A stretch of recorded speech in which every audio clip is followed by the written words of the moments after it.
సహోదరి సహోదరులారా, ఈ సాయంకాల సమయంలో మనము అత్యంత ప్రాముఖ్యమైన పునరుద్ధానపు ఆదివారంలో ఆ, ప్రభువు యొక్క వాక్యాన్ని వినటానికి మన మనసుల్ని ఆ, సిద్ధపరచుకుందాం. ఎఫెసీయులకు రాసిన పత్రిక 1వ అధ్యాయము 19వ వచనం నుంచి 21వ వచనం వరకు నేనే చదువుతాను. 17 నుంచి ఉంటది. మరియు మీ మనోనేత్రములు వెలిగింపబడినందున ఆయన మిమ్మల్ని పిలిచిన పిలుపు వల్లనైన నిరీక్షణ ఎట్టిదో, పరిశుద్ధులలో ఆయన స్వాస్థ్యం యొక్క మహిమైశ్వర్యము ఎట్టిదో, ఆయన క్రీస్తునందు వినియోగపరిచిన బలాతిశయమును బట్టి విశ్వసించు మనయందు ఆయన చూపుచున్న తన శక్తి యొక్క అపరిమితమైన మహాత్మ్యం ఎట్టిదో మీరు తెలుసుకొనవలనని మన ప్రభు అయిన యేసుక్రీస్తు యొక్క దేవుడైన మహిమా స్వరూపియగు తండ్రి తన్ను తెలుసుకున్నట్టు మీకు జ్ఞానమును ప్రత్యక్షతయును గల మనస్సు అనుగ్రహించినట్లు నేను నా ప్రార్థనయందు మిమ్మల్ని గుర్చి విజ్ఞాపన చేయుచున్నాను. ఆయన ఆ బలాతిశయము చేత క్రీస్తును మృతులలో నుండి లేపి సమస్తమైన ఆధిపత్యము కంటెను, అధికారము కంటెను, శక్తి కంటెను, ప్రభుత్వము కంటెను ఈ యుగమునందు మాత్రమే గాక రాబో యుగమునందును పేరు పొందిన పరలోకమునందు ఆయనను తన కుడి పార్శ్వమున కూర్చుండబెట్టుకొని అన్నాడు. చిన్న ప్రార్థన చేసుకుందాం. మహాగణుడైన తండ్రి, కృపగల దేవ, కనికర పూర్ణుడా, నాయన తండ్రి ప్రభా, మా పట్ల నువ్వు నీ ప్రేమను వెల్లడిపరిచి నాయన తండ్రి ప్రభా, ఆ శిలువ మరణాన్ని భరించి నాయన తండ్రి మరల మమ్మలను నూతనముగా జీవింపజేయ నిమిత్తము నాయన తండ్రి, ఇదిగో నాయన ప్రభా, నీ శక్తిని, నీ యొక్క పునరుద్ధాన శక్తిని మాకు అనుగ్రహించడానికి నాయన తండ్రి, నేటి దినమన సజీవుడు వై లేచి నాయన తండ్రి ప్రభా, మా అందరికి నిరీక్షణను కలిగించి నాయన తండ్రి అనిత్య జీవంలో మాకు వాగ్దానం చేసావని నాయన తండ్రి రూఢిగా విశ్వసించడానికి అయా నాయన తండ్రి ప్రపంచంలో ఉన్న ప్రతి బిడ్డకు నాయన తండ్రి ప్రభా ఒక గొప్ప ధైర్యమును నిరీక్షణను మీరు దయచేసినందుకు మీకు కృతజ్ఞతాస్తుతులు చెల్లిస్తున్నాం తండ్రి. మీకు వందనాలు దేవాలైన తండ్రి ప్రభా. ఈ రాత్రి కాల సమయంలో ప్రభా మీ మాటలు కొద్దిసేపు నాయన తండ్రి ధ్యానించుచుండగా ఆయన తండ్రి ప్రభా మీరు మాతో మాట్లాడండి, సంభాషించండి. మీ మాటలు మీ బిడ్డలకు తెలియజేయండి దేవా. నాయన తండ్రి మీ జ్ఞానము మీ బిడ్డలకు అనుగ్రహించండి దేవా. నాయన ఈ మాటలన్నిటి ద్వారా నాతో మాతో మీరు మాట్లాడి నాయన మీ నామమునకు మహిమ తెచ్చుకోమని అయ్యా నాయన తండ్రి ఎటువంటి నెట్వర్క్ ఇష్యూస్ లేకుండా నాయన తండ్రి ప్రభా అయ్యా అంతము వరకు నాయన తండ్రి ఈ కూడిక అంతము వరకు నీ కృపలో నాయన తండ్రి ప్రభా అయ్యా ఈ కార్యక్రమం అంతా సాగడానికి మీ కృప మీ కాపుదల తోడుగా ఉంచి నడిపించమని సమస్తమైన మహిమ ఘనత ప్రభావములు మీకు మాత్రమే చెల్లిస్తూ నా ప్రియ రక్షకుడైన యేసుక్రీస్తు వారి శ్రేష్టమైన నామమున ప్రార్థించి వేడుకుంటున్నాను తండ్రి, ఆమేన్. మంచిది. ప్రియ సహోదరి సహోదరులారా, మీ అందరికీ ఈ ఈస్టర్ దినపు శుభాకాంక్షలు శుభాభినందనలు తెలియజేస్తుంటా ఉన్నాను. అపోస్తుడైన పౌలు ఎఫెసీయులకు రాసిన పత్రికలో ఇక్కడ ఒక మాట మాట్లాడుతున్నాడు. ఏంటంటే క్రీస్తునందు వినియోగపరిచిన బలాతిశయము. ఈరోజు ప్రపంచంలోని అనేకమైన అల్లకల్లోలమైన పరిస్థితులు మనం చూస్తుంటా ఉన్నాం. ఒక దేశం మీదకి ఒక దేశం యుద్ధం జరుగుతుంటా ఉంది.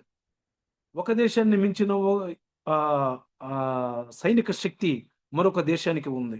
ఈ ప్రపంచం కూడా శక్తిని అనేక రూపాలలో చూస్తుంది. అణుశక్తి రూపం లేక న్యూక్లియర్ పవర్ అంటారు దీన్ని. ఆ రకంగా చూస్తున్నారు. కొంతమంది మా దగ్గర సైనిక శక్తి, మిలిటరీ పవర్ ఎక్కువగా ఉందని చెప్పేసి చూస్తుంటా ఉన్నారు. కొంతమంది ఆర్థిక శక్తి, ఎకనామికల్ గా మేము ఫైనాన్షియల్ గా మేము బాగా డెవలప్ అయి ఉన్నాము అని చెప్పేసి తమ శక్తిని చూపిస్తుంటా ఉన్నారు. కొంత రాజకీయ శక్తిని మనము చూస్తున్నాం. ఈ ప్రపంచంలో రకరకాల శక్తులు మనకు కనపడుతుంటా ఉన్నాయి. ప్రియ సహోదరి సహోదరుడా, ఇప్పుడు ఇరాన్, ఇజ్రాయెల్, అమెరికా మధ్య జరుగుతున్న యుద్ధం దేని కొరకు అని అంటే వాళ్ళు చెప్పే కారణం ఏంటంటే వీళ్ళు అణుశక్తి ద్వారా ఈ ప్రపంచాన్ని నాశనం చేయాలని చూస్తుంటా ఉన్నారు. అణుశక్తిని వీళ్ళు సంపాదించుకోవాలని చూస్తున్నారు. కాబట్టి మేము దానిని అడ్డుకుంటున్నాము అని అంటున్నారు. నిజమే. అణుశక్తి అనేది చాలా భయంకరమైనది. మనకు తెలుసు, రెండవ ప్రపంచ యుద్ధంలో ఆ యుద్ధ సమయంలోనే హిరోషిమా, నాగసాకి అనే 2 పట్టణాల మీద అణుబాంబులు వేసి ఆ ఆ ప్రాంతాలని నాశనం చేసినప్పుడు నేటికి ఆ పరిస్థితిని చూసి, ఆ దుస్థితిని చూసి కన్నీరు పెట్టుకుంటున్న పరిస్థితులు మనం చూస్తుంటా ఉన్నాం. నిజంగా ఆ ఆటం బాంబును తయారు చేసిన ఓపెన్ హైమర్ అనే వ్యక్తి చాలా పశ్చాత్తాపపడిపోయి, నేను తయారు చేసిన ఈ యొక్క అణుబాంబుని ఇంత దారుణంగా వినియోగపరిచారని తర్వాత కాలంలో పశ్చాత్తాపపడినట్లుగా మనం చూడగలుగుతుంటా ఉన్నాం. ఎందుకంటే అవి కలుగజేసే నాశన శక్తి అంత భయంకరంగా ఉంటది. అంత దయనీయంగా ఉంటది. ప్రియ సహోదరి సహోదరులారా, ఈనాడు రష్యా వాళ్ళ దగ్గర ఉన్న శక్తి ఏంటంటే, ప్రపంచంలోకెల్లా అత్యంత శక్తివంతమైన బాంబు ఎవరి దగ్గర ఉందంటే, రష్యా అనే దేశం దగ్గర ఉంది. వాళ్ళు సార్ అనే సార్ బాంబా అనే ఒక బాంబుని వాళ్ళు తయారు చేశారు. అది దాని పవర్ ఎంతంటే 100 మెగాటన్స్ 100 మెగాటన్నుల బాంబుని వాళ్ళు తయారు చేశారు. ఏ బాంబునైనా తయారు చేసిన తర్వాత దాన్ని పరీక్షించడానికి వాళ్ళు పరీక్షలు నిర్వహిస్తారు.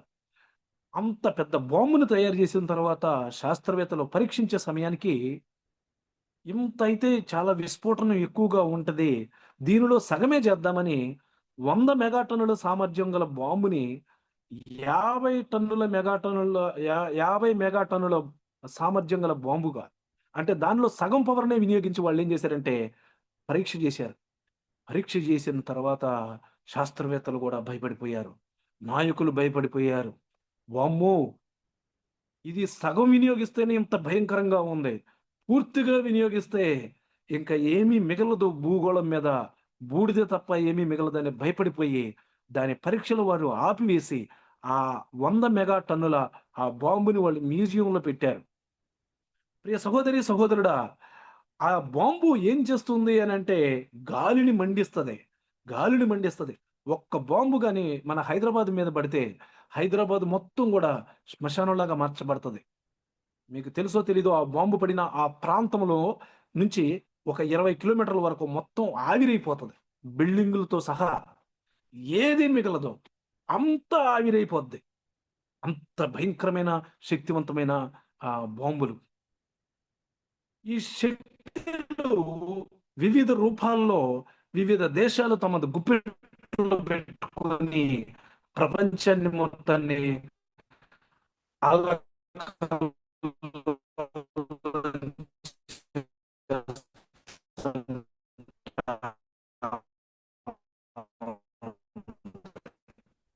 ఇదంతా ఎందుకు చెప్తున్నానంటే, ఈనాడు మన క్రైస్తవ్యానికి దేవుడిచ్చిన ఒక గొప్ప శక్తిని ఈరోజు మనము ధ్యానం చేయబోతుంటా ఉన్నాం. ఇవన్నీ ఇప్పుడు వరకు మనం ఇప్పుడు వరకు మనం చెప్పుకున్న ఆ బాంబులు ఏవైతే ఉన్నాయో, అవి ఏం చేయగలవంటే నాశనం చేయగలవు. వినాశనం చేయగలవు. కొలుస్తారంటే ఇది ఎంతవరకు నాశనాన్ని సృష్టించగలదు అనే ఒక న్యూక్లియర్ బాంబు యొక్క శక్తిని లేక సామర్థ్యాన్ని వారు శాస్త్రవేత్తలు లెక్కిస్తే ఒక సిటీ తయారవుతుందని ఎక్కడన్నా మనం విని ఉన్నామా? ఎక్కడా విని ఉండలేదు. ఏదైనా ఒక అదేంటిది ఒక మిసైల్‌ని ప్రయోగిస్తే ఒక పెద్ద పట్టణం విన్నామా? వినలేదు. కానీ దైవశక్తి వీటన్నిటిని మించినది. దైవశక్తి సృష్టించేది. హీబ్రూ భాషలో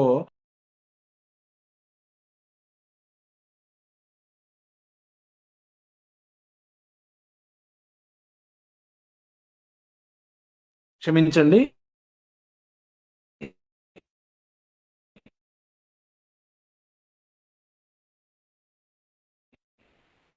చిన్న ఇంటరప్ట్ వచ్చింది. ఇప్పుడు నా వాయిస్ ఎస్ బ్రదర్, మీ వాయిస్ క్లియర్ ఉంది. Praise the lord.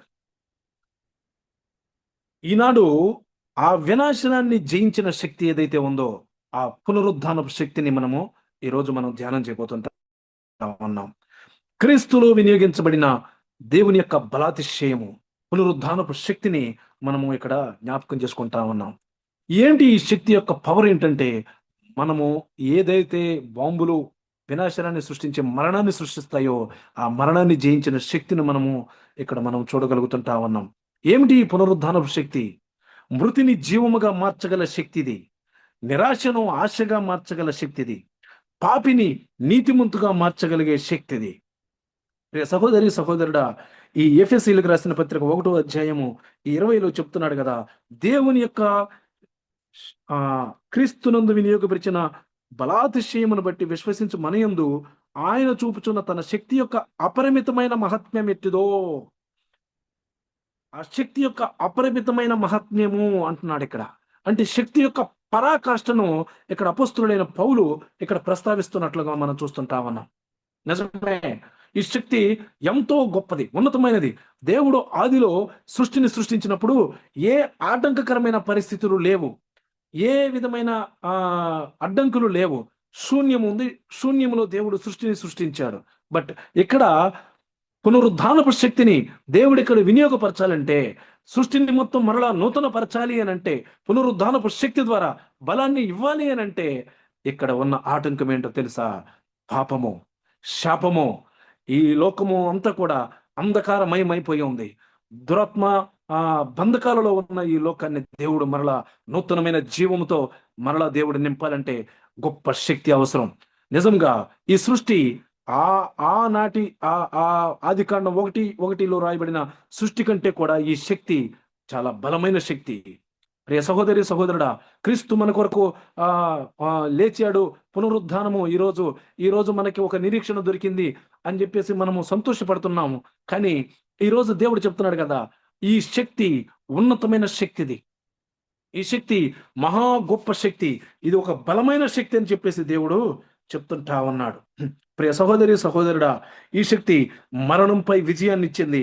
ఈ శక్తి పాపిని మార్చగలుగుతుంది. దేవుడు ఆనాడు సృష్టిని సృష్టించినప్పుడు కలుగునుగాక అంటే కలిగిపోయినాయి. ఇప్పుడు పాపము తీయబడునుగాక అని అనలేదు దేవుడు. సాక్షాత్తు ఆయనే మానవ రూపిగా ఈ భూమి మీదకి దిగి వచ్చి ఈ భూమి మీద మానవుల కొరకు తన ప్రాణాన్ని పెట్టవలసి వచ్చిన పరిస్థితిని చూస్తుంటా ఉన్నాం. ఇప్పటి వరకు నిజంగా ఈరోజు ఉదయాన్ని కూడా నేను మెసేజ్ ఇస్తూ చెప్పిన మాట ఏంటంటే, ఇప్పటి వరకు క్రైస్తవులు నిజంగా ప్రతి నెలలోని కమ్యూనియన్ సర్వీస్కి వెళ్ళేటప్పుడు మనం ఏమి ఆ రోజు మనము ఏ పాట పాడుకుంటాము? సిలువ పాటలు పాడుకుంటా వెళ్తుంటా ఉన్నాం. సిలువ పాటలు, ఈ పాప మెరుగని యో పావనామూర్తి, ఇలా సిలువ ధ్యానంతో కూడిన పాటలు పాడతాం. కానీ ఈ రోజు మాత్రం మనం విజయ నాదముతో కూడిన పాటలు పాడుకుంటూ ఈరోజు ప్రభు బలను తీసుకుంటాం. ఎందుకు అనంటే, ఈరోజు మన ప్రభువు పునరుద్ధానుడైనని. కానీ యాక్చువల్గా ప్రతి పునరుద్ధానాన్ని మనం ఆదివారం రోజున మనం జరుపుకుంటా ఉంటాం. కానీ ఈ రోజు పునరుద్ధానం యొక్క శక్తి మనం ఖచ్చితంగా అనుభవించి తీరాల్సిందే. దేవుడు కూడా ఇదే కోరుతుంటా ఉన్నాడు. ఈ శక్తిని మనం ఎక్కడ చూస్తున్నాము అనంటే యేసుక్రీస్తులో చూస్తుంటా ఉన్నాం. యేసుక్రీస్తులో ఈ శక్తిని మనం చూస్తుంటా ఉన్నాం. ఆయన మరణము సంపూర్ణమైన మరణము, సిలువలో నిజముగా మరణించాడు. రోమా సైనికులు ఆయనను పొడిచి ధృవీకరించారు కూడా. ఆయన మరణము ఒక సంపూర్ణం, ఆయన పునరుద్ధానము చారిత్రకమైన సత్యం. మీ అందరికీ తెలుసు, మనమందరం ధ్యానం చేసుకుని ఉంటాం. ఈరోజు సమాధి ఖాళీ అయిపోయింది.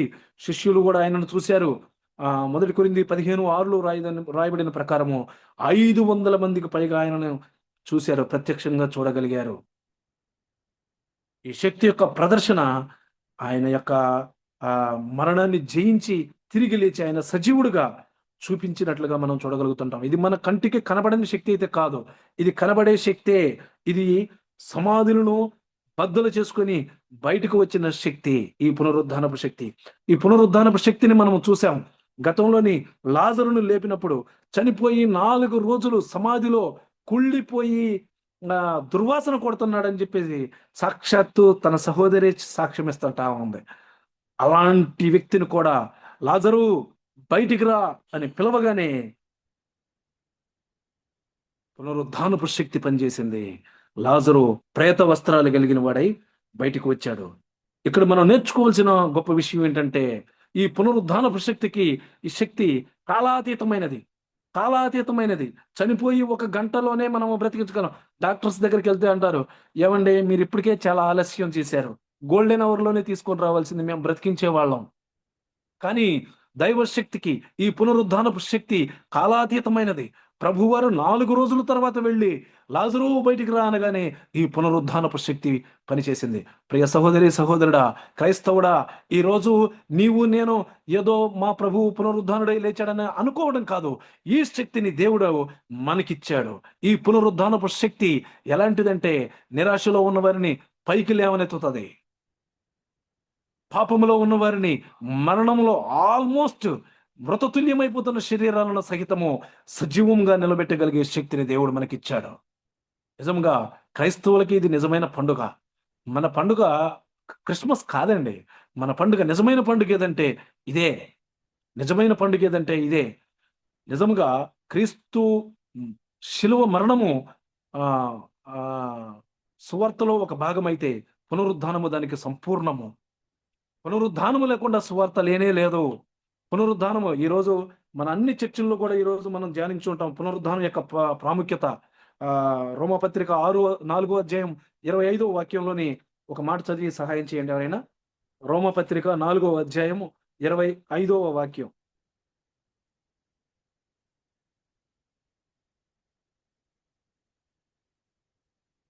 రోమపత్రిక 4వ అధ్యాయం 25వ వచనం. సరే, నేనే చదువుతున్నాను. ఆయన ఆయన మన అపరాధముల నిమిత్తము అప్పగింపబడి మనము నీతిమంతులముగా తీర్చబడుటకై లేపబడెను. చాలన్నా. సిలువ ఏం చేస్తుంది? సిలువ మరణం ద్వారా ఏం జరిగింది? మనకు పాప క్షమాపణ దొరికింది. క్రీస్తు గాని పునరుద్ధానుడై తిరిగి లేపబడకపోతే మనము నీతిమంతులముగా తీర్చబడలేము. శిలువ గుడ్ ఫ్రైడే ఎందుకు మనము గుడ్ ఫ్రైడే రోజు మనము ధ్యానం చేస్తుంటాం అంటామంటే, శిలువ ద్వారా మన యొక్క పాపములకు క్షమాపణ కలిగిందని మనం ఒప్పుకుంటున్నాము. అలాగే ఆయన నీతిమంతుడిగా మనల్ని చేయడానికి పునరుద్ధానుడై తిరిగి లేచాడు. కాబట్టి క్రీస్తు పునరుద్ధానుడు అవ్వకపోతే మన పాపం ఇంకా నిలిచి ఉంటాయి అని ఈరోజు అనేకమైన చర్చిల్లోనే ధ్యానం చేసి ఉంటారు. అలాగే రోమపత్రిక 1వ అధ్యాయం 4వ వచనంలోని యేసు మృతులలో నుండి పునరుద్ధానుడైనందున ఆయన దైవ కుమారుడని నిరూపింపబడారు. అలాగే 1 కొరింథీయులకు రాసిన పత్రికలోని మరణమా నీ విజయం ఎక్కడా, ఓ మరణమా నీ ముళ్ళెక్కడా అని మరణపు ముళ్ళును విరిచాడు. ఈ పునరుద్ధానము లేకపోతే మరణానికి పనిష్మెంట్ అనేది ఉండదు. మరణము గెలిచినట్టుగా అనిపించేది. క్రైస్తవ నిరీక్షణకు ఆధారం ఉండేది కాదు. సాతాన్ యొక్క శక్తి నిలిచిపోతుంది అని ఈ రోజు మనము ధ్యానం చేసుకుని ఉండి ఉంటాం. అపోస్తుల యొక్క అనుభవాలను కూడా అనేకమైనవి మనం ధ్యానం చేసి ఉంటాం. కానీ ఈరోజు పునరుద్ధానపు శక్తి ఎలా ప్రపంచంలో ఉండే శక్తులన్నిటికంటే అత్యున్నతమైన శక్తి ఇది. ఈ శక్తిని, దీనికి నాశనం లేదు. మొట్టమొదట దేవుడు సృష్టిని చేసినప్పుడు పాపం అనేది మరణం ద్వారా ఏలుబడి చేసింది. కానీ పునరుద్ధానపు శక్తిని ఏలుబడి చేసే శక్తి ఇంకా మరి ఏదీ లేదు. ప్రియ సహోదరి సహోదరుడా, ఈరోజు మనము ధ్యానం చేస్తున్న ఈ శక్తి ఎంతదంటే, యెహెజ్కేలు గ్రంథంలో మనందరికి తెలుసు 37వ అధ్యాయంలో రాయబడి ఉన్నది. 37వ అధ్యాయంలోని యెహెజ్కేలుని దేవుడు ఆ లోయలోనికి నడిపించి అక్కడి ఎముకలను చూసినప్పుడు యెహెజ్కేలు అనుకుని ఉంటాడు, దేవా ఎందుకు ఈ ఎముకల లోయలోనికి నన్ను నడిపించావు? ఇవి కేవలం ఎండిపోయినాయి. అక్కడ రాయబడింది 2వ వచనంలోని, అవి కేవలము ఎండిపోయిన ఎముకలు. ఎముకల దగ్గరికి దేవుడు నడిపించంటున్నాడు కదా. నరపుత్రుడా, ఇవి బ్రతకగలవా అని దేవుడు అంటుంటా ఉన్నాడు. దేవుడు పునరుద్ధాన పుత్రుడా నీవు ప్రవచించు అని అన్నాడు. నీవు ప్రవచిస్తే ఆ యెహెజ్కేలు భక్తుడు అక్కడ ప్రవచిస్తుంటా ఉండటే అవి వచ్చి అవన్నీ కూడా మాంసం నరములు కప్పబడి లేచి నిలబడ్డాయి. కానీ వాటిలో జీవము లేదంట. అవి జీవము లేనివిగా ఉన్నాయ్యా అనంటే మరలా ప్రవచించు. జీవాత్మ భూమి యొక్క నలుదిక్కుల నుండి వచ్చి వీరిలోనికి ప్రవేశించు, వీరు బ్రతకాలి అని ప్రవచనం చెప్పయ్యా అని యెహెజ్కేలుని దేవుడు ఆదేశించగా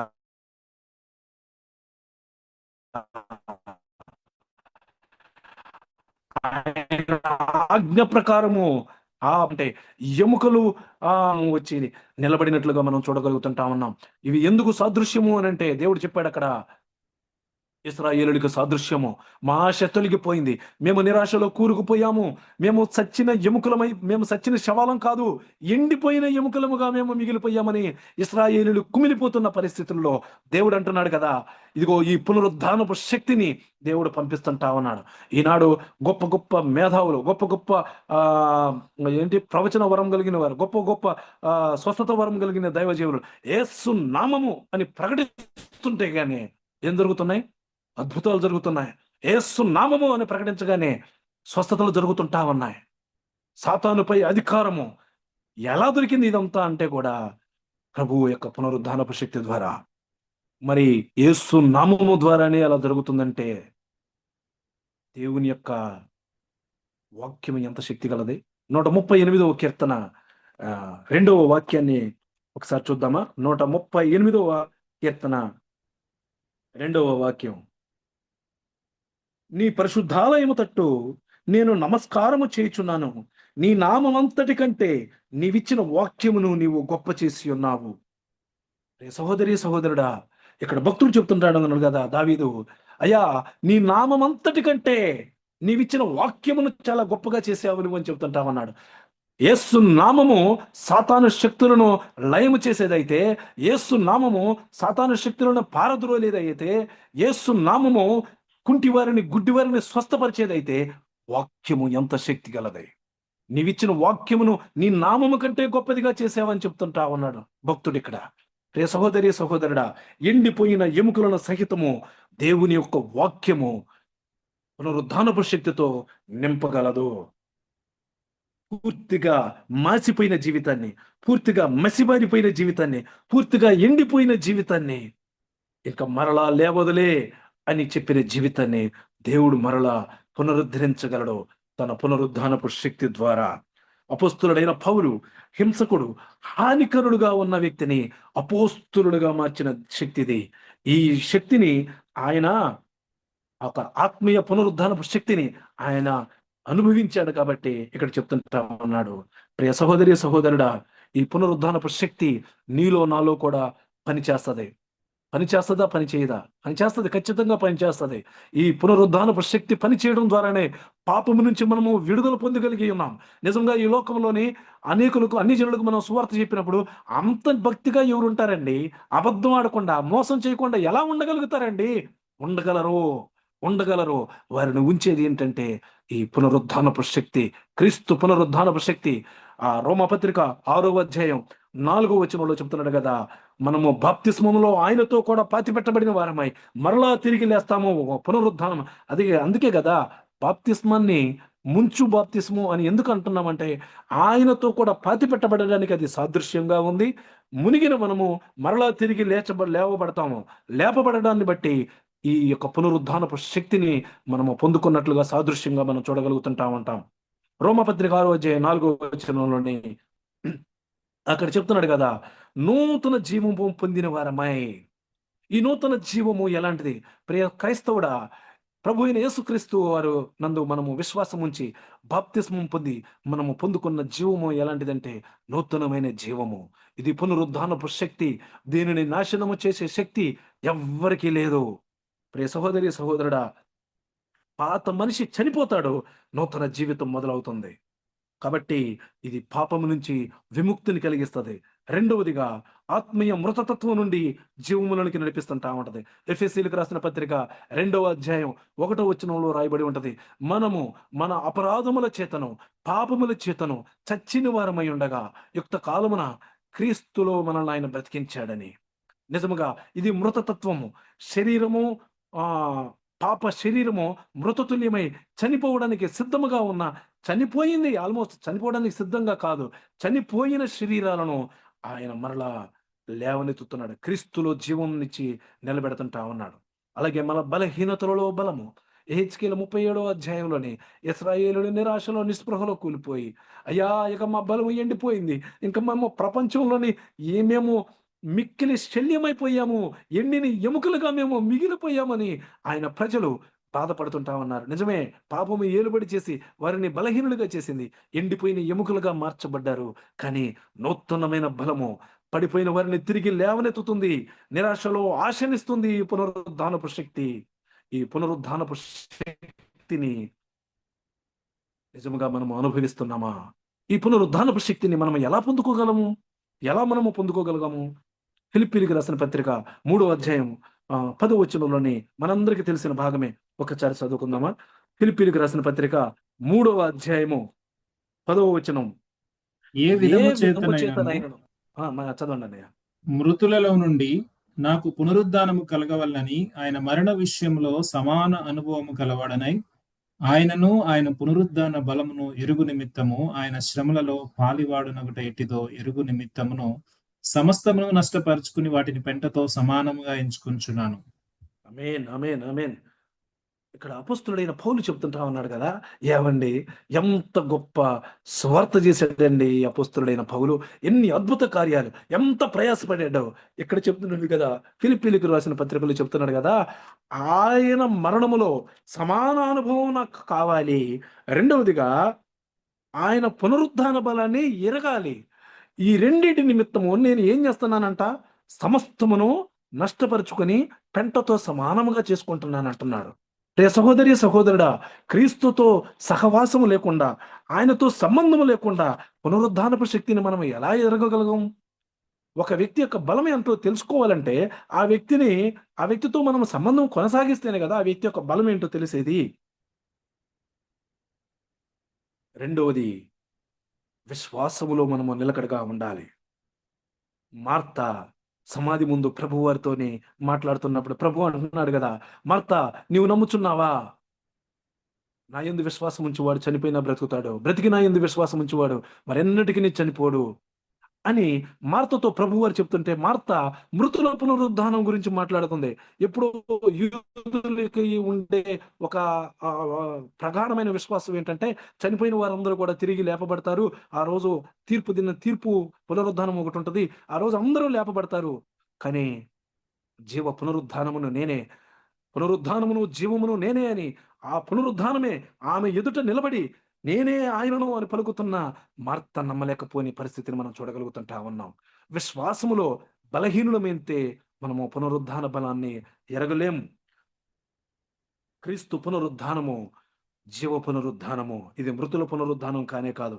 మూడవదిగా పరిశుద్ధాత్మ సహాయము ద్వారా ఈ యొక్క పునరుద్ధానపు శక్తిని మనము అనుభవించవచ్చు. మొట్టమొదటిది క్రీస్తుతో సంబంధం కలిగి ఉండడం ద్వారా మనము పునరుద్ధానపు శక్తిని మనము పొందుకోగలుగుతాము. రెండవది, విశ్వాసము ద్వారా పునరుద్ధానపు శక్తిని మనం పొందుకోగలుగుతాము. మూడు, పరిశుద్ధాత్మ సహాయము ద్వారా మనము పొందుకోగలుగుతాము. రోమపత్రిక 8వ అధ్యాయం 11వ వచనంలోని ఈ మాట రాయబడి ఉంటది. ఆ ఆత్మ మనలో కూడా ఉంది. మనలో ఆయన ఆ ఆత్మను ఉంచాడు. ఆ పరిశుద్ధాత్ముడు మనలో ఈ పునరుద్ధానపు శక్తిని పొందుకోవడానికి ఆయన మనకు సహాయం చేస్తుంటా ఉంటాడు. ఈ యొక్క పునరుద్ధానపు శక్తిని పొందుకున్న మనము కూడా మరలా ఈ శరీరముతో మనము లేపబడతాము. మనము తర్వాత నిత్య జీవాన్ని మనము పొందుకోగలుగుతాము. కాబట్టి ఈ పునరుద్ధానపు శక్తిని మనము కలిగి ఉన్నామా? నీవు కలిగి ఉన్నావా? నేను కలిగి ఉన్నామా? ఈ సమయంలో మనము పరిశీలించుకోవాల్సిన వారమై ఉన్నాము. ఈ ప్రపంచం చెబుతుంది కదా, మరణమే ఈ లోకమంతా చెబుతుంది. మరణమే ఈ యొక్క చివరి గడియ, మరణమే దీనికి ముగింపు అని చెబుతుంది. కానీ దేవుని యొక్క వాక్యం చెబుతుంది, లేక ప్రభువారు చెబుతున్నాడు, పునరుద్ధానమును జీవమును నేనే అని. చనిపోయిన ఆ సమాధి ముందు ప్రభువారు ఛాలెంజ్ చేసి చెప్పగలుగుతుంటా ఉన్నాడు. ప్రియ సహోదరి సహోదరుడా, ఈ పరిశుద్ధాత్మను గాని మనం పొందుకొని ఉంటే మనము కూడా ఈ మాట మనము చెప్పగలుగుతాం. ఈ పునరుద్ధానపు శక్తి నాలో ఉంది అని మనం చెప్పగలుగుతుంటా ఉంటాం. కాబట్టి ఈరోజు మన జీవితంలో మనం కోల్పోయింది ఏంటి? ఈరోజు మన జీవితంలో మనము మన మన జీవితంలో మనం కోల్పోయిన ఆశలు, నిరాశలో కూరుకుపోయాము. ఏ విషయంలోని? ఏది మన జీవితంలోని మృతమైందిగా కనబడుతుంటా ఉంది? ఏది మన జీవితంలోని మనం కోల్పోయాం? విశ్వాసమా? దైవికమైన సంబంధమా? ఏది మనము కోల్పోయాము? ప్రియ సహోదరి సహోదరుడా, చెప్తుంది కదా, దేవుని యొక్క వాక్యం చెప్తుంది కదా, నువ్వేది కోల్పోయినా నేను మరలా తిరిగి ఇవ్వగలనని చెప్తుంటా ఉన్నాడు.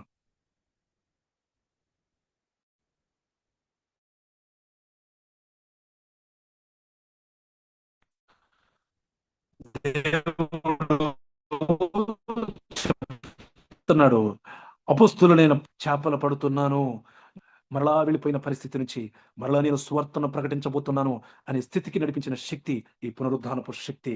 నిజంగా ఈ శక్తి ఎప్పుడు ప్రారంభమవుతుందంటే, సమాధి తలుపులు మూసినప్పుడు దేవుని శక్తి పనిచేయడం ప్రారంభమవుతుంది. సమాధిలోకి మనం చేర్చబడినప్పుడు మన యొక్క శక్తిని అంతా కూడా మనము ప్రభువా మాలో ఏమీ లేదు ప్రభువా అని మనము నిరాశ నిస్పృహలోకి వెళ్ళిపోయినప్పుడు, సమాధి తలుపులు మూయబడినప్పుడు దేవుని శక్తి ప్రారంభించడం మొదలవుతుంది, వర్క్ అవ్వడం మొదలవుతుంది. కాబట్టి ప్రార్థన చేసుకుందాం. నిజంగా ఆనాడు అందరూ ఏకీభవించి ప్రార్థన చేసుకుందాం. అందరం సహకరించండి దయచేసి. నెట్వర్క్ ఇష్యూస్ ఉంటే ఉండొచ్చు, కానీ అందరం ఏకీభవించి ప్రార్థన చేద్దాము. ప్రభువా, మాకు ఈ పునరుద్ధానపు శక్తి కావాలి, మాకు ఈ పునరుద్ధానపు శక్తి కావాలి నాయనా, నాయనా, నాయనా, నాయనా. నీవు ఆనాడు క్రీస్తులో వినియోగపరిచిన ఆ పునరుద్ధానపు శక్తిని నేను కూడా తెలుసుకోవాలనుకుంటున్నాను ప్రభువా అని మనము ప్రార్థన చేద్దాం. నిజంగా ఈ గత 2 రోజులుగా నా ప్రార్థన ఇదే అయి ఉన్నది. ప్రభువా, నీ పునరుద్ధానపు శక్తిని నేను తెలుసుకోవాలి, మరలా నేను నిలబడాలి ప్రభువా అని నేను ఎంతగానో ప్రార్థన చేసి ఉన్నాను. దేవుడు నిజంగా ఒక గొప్ప ప్రత్యక్షతను నేను పొందుకోగలిగాను దేవుని కృప ద్వారా. ప్రియ సహోదరి సహోదరుడా, అట్టి ఆశ కలిగి మనము ప్రార్థన చేసుకుందాము, ప్రార్థనలో గడుపుదాం. ఏకీభవించి ప్రార్థన చేసుకుందాం. ప్రభువా, మా హృదయాలను తెరవండి నాయన. నీ పునరుద్ధానపు శక్తిని మేము ఎరగాలి, ఈ పునరుద్ధానపు శక్తిని మేము కలిగి ఉండాలని చెప్పేసి మనము ప్రార్థన చేద్దాం. ఒక సైన్యంగా మార్చావు శిష్యుల జీవితాలను, నాయన తండ్రి, చెదిరిపోయిన శిష్యుల జీవితాలను ఒక మహా సైన్యంగా నీవు మార్చావు ప్రభువా అని మనం ప్రార్థన చేద్దాం. దయచేసి అందరూ కూడా ఏకీభవించి ప్రార్థన చేద్దాము. నాతో కలిసి ఏకీభవించి ప్రార్థన చేయండి. మహాగణుడైన తండ్రి, కృపగల దేవ, కనికర పూర్ణుడా, నా ప్రభువా, నా దేవా, 2000 సంవత్సరాల క్రితం నాయన తండ్రి ప్రభా, ఈ పునరుద్ధానపు శక్తి ద్వారా నాయన తండ్రి, చేతను పట్టబడి ఉన్న ఈ యొక్క లోకమును విమోచించడానికి నాయన తండ్రి ప్రభా, నాయన తండ్రి ప్రభా, క్రీస్తులో ప్రథమ ఫలముగా తండ్రి పునరుద్ధానపు శక్తిని ఆయనలో వినియోగపరిచిన ఆయన తండ్రి ప్రభువా మాకు అందించావు నాయన తండ్రి. ఈ శక్తి నాయన తండ్రి ప్రభువా మాలో పరిపూర్ణమవుతుంది నాయన తండ్రి. అనేక మంది నాయన తండ్రి ప్రభువా క్రైస్తవ బిడ్డలు నాయన తండ్రి ఈ శక్తిని ఎరుగలేక, పాస్టర్లు ఈ శక్తిని ఎరుగలేక నాయన తండ్రి మరలా లోకంలో పడిపోతున్నారు నాయన. నాయన తండ్రి, నీవైతే ఈ శక్తిని మాకు అనుగ్రహించావు నాయన తండ్రి. ఈ నీవేనని నాయన నాయన తండ్రి చూస్తూ నాయన తండ్రి ప్రభా పెట్టుకుంటూ నాయన తండ్రి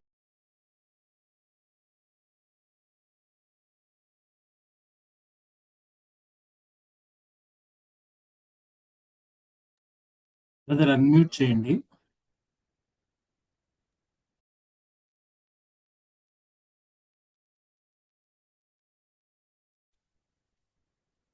కంటిన్యూ.